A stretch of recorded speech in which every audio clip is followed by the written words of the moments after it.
আজকে রান্না করব তাজা তেলাপিয়া মাছ দিয়ে বেগুন রান্না করব। আসলে এই মাছটা ছোট বড় সবার কাছে প্রিয় মাছ, আর এই তেলাপিয়া মাছটা খেতে খুবই সুস্বাদু হয়। আসসালামু আলাইকুম ইব্রাহিম, সবাই কেমন আছেন? আশা করি আল্লাহর রহমতে সবাই ভালো আছেন। স্বাগতম জানাচ্ছি নতুন আর একটা ভিডিওতে। তো আমি আজকে তেলাপিয়া মাছ দিয়ে বেগুন রান্না করবো। তো সকাল সকাল বাজারে চলে গেলাম, আর এখানে একেবারে বরফ ছাড়া তাজা তেলাপিয়া মাছ। তা আমি এখান থেকে তেলাপিয়া মাছ নিলাম, আরও অনেক ধরনের মাছ কিছু কিছু কেনাকাটা করলাম। মাছটাকে বাসায় এনে ভালোভাবে ধুয়ে পরিষ্কার করে নিয়েছি, একদম লবণ দিয়ে ভালোভাবে ধুয়ে নিয়েছি। তা আজকে একটা আলু, বড় সাইজের আলু আর দুটো বেগুন দিয়ে তেলাপিয়া মাছ রান্না করব। আর এখানে আমি বড় সাইজের 4 পিস তেলাপিয়া মাছ নিয়েছি।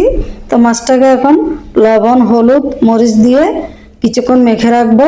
আমি যে কোনো মাছটাকে ভাজি করে রান্না করি, আর মাছ ভাজি করে রান্না করলে খেতে খুবই ভালো লাগে। তো এখন আমি হাঁড়িতে কিছু পরিমাণ তেল দিয়েছি, তেলটা গরম হয়েছে।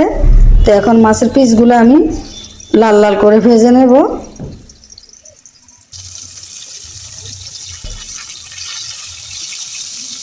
তো মাছটা আমার ভেজে নেওয়া হয়ে গেছে, আর এখন আমি এক পাশ হয়ে গেছে আর এক পাশ উল্টিয়ে দেবো।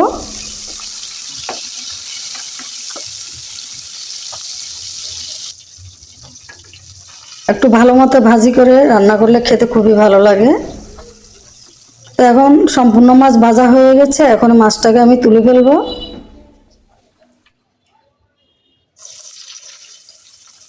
তো এখন ওই হাঁড়িতে আমি হাফ কাপের মতো পেঁয়াজ কুচি দিয়ে দেবো। এখন পেঁয়াজটাকে বাদামি কালার করে ভেজে নেব, যাতে কাঁচা কোনো প্রকারের গন্ধ না থাকে।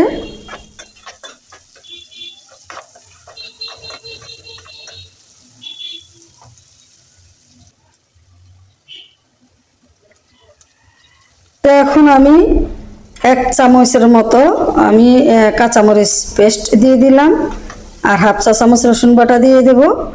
যেহেতু এটা মাছের তরকারি, আদা দেওয়া যাবে না, আদা দিলে খেতে ভালো লাগবে না। তো 1 চামচ আমি জিরার গুঁড়া দিয়ে দিলাম, 1 চামচ লাল মরিচের গুঁড়া, হাফ চা চামচ ধনিয়ার গুঁড়া, আর স্বাদ মতো লবণ, হাফ চা চামচ হলুদের গুঁড়া দিয়ে দিলাম। তো মশলাটাকে কিছুক্ষণ কষিয়ে সামান্য কিছু পানি অ্যাড করব, যাতে মশলাটা পুড়ে না যায়। আর মশলাটা ভালো মতো কষিয়ে নিতে হবে। মশলাটা যতই কষাবো তরকারিটা খেতে ততটাই ভালো লাগবে। তা আমি আরও কিছুক্ষণ কষিয়ে নেব। তা আমার তরকারিটা প্রায় কষানো হয়ে গেছে, আর তেলটাও পুরো বেশি উঠেছে।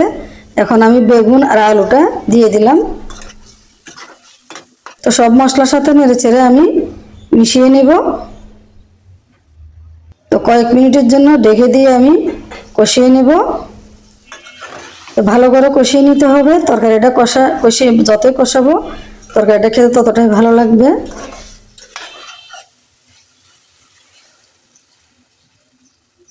তো কষানো হয়ে গেছে, এখন এখানে আমি প্রায় 1 মগের মতো গরম পানি দিয়েছি। আর গরম পানিটা দিলে খুবই ভালো। যে কোনো তরকারিতে, মাংসতে, মাছের তরকারিতে গরম পানি দিতে হয়, তাহলে তরকারিটা খেতে খুবই ভালো লাগে। তো আমি এখন ডেকে দিয়ে দেব। বলক এসে গেছে, এখন আমি ভাজি করে রাখা সে মাছগুলো আমি দিয়ে দেব। এখন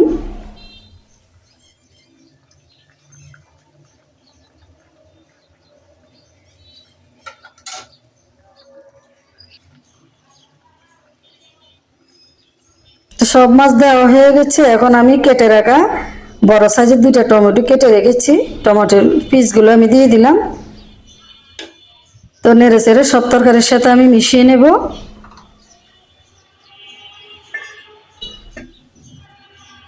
এইভাবে আপনারাও ট্রাই করবেন, তাহলে খেতে খুবই ভালো লাগবে। তা আমি কিছুক্ষণের জন্য ঢেকে দিয়ে রান্না করে নেব। তো টমেটোটা আর একটু সিদ্ধ হওয়া পর্যন্ত আমি অপেক্ষা করব। এই তো সব তরকারি সিদ্ধ হয়ে গেছে, বেশি একটা সিদ্ধ হলে খেতে ভালো লাগবে না। তো এখন আমি কিছু ধনিয়া পাতা কুচি দিয়ে দিলাম। তো আমার ভিডিওটা যদি ভালো লাগে অবশ্যই আমার ইউটিউব চ্যানেলটি সাবস্ক্রাইব করবেন, আর যারা ফেসবুক পেজের থেকে দেখতেছেন তারা আমার ফেসবুক পেজটি ফলো দিয়ে লাইক কমেন্ট করে সাথে থাকবেন। তো হয়ে গেল আমার তাজা তেলাপিয়া মাছ দিয়ে বেগুন রান্না। গরম গরম ভাতের সাথে খেতে অসাধারণ মজা লাগবে। তো সবাই ভালো থাকবেন। আজকের মতো বিদায় নিচ্ছি, আবার নতুন কোনো ভিডিও নিয়ে হাজির হব। সে পর্যন্ত ভালো থাকবেন, সুস্থ থাকবেন। সবার জন্য দোয়া করি, সবাই ভালো থাকবেন। আপনারাও আমার জন্য দোয়া করবেন। আল্লাহ হাফেজ।